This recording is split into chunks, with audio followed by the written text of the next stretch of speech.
இவர் வீட்டு கோழி திருட்டு தெரிஞ்சு போச்சா? நல்ல விட கோழிய தெரியுதே, பயலை ஏமாத்தி விலை கொடுத்து வாங்கிட வேண்டியதுதான். ஐயோ, குறா கோழிய எத்தனை பைசே? என்னங்க ஹிந்தி பேசுறீங்க?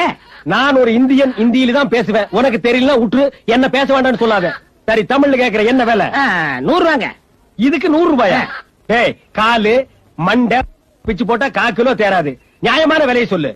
சரிங்க, உங்களுக்காக 25 ரூபாங்க. இது வியாபாரத்துக்கு அழகு. இனிமே இது மாதிரி கோழி கிடைச்சா என்கிட்டயே கொண்டாந்து கூட. என் வேலையா அதானங்க, அதுதான் நான் இருக்கேன்.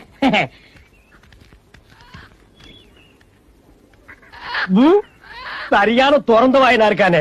100 ரூபாய் கோழியை 25 ரூபாய்க்கு கொடுத்துட்டு ஏமாந்து போறான் பாரு. சரியான இழிச்ச வாய. அவர் விட்டு கோழிய அவரே ரூபா கொடுத்து வாங்கிட்டு போறாரு.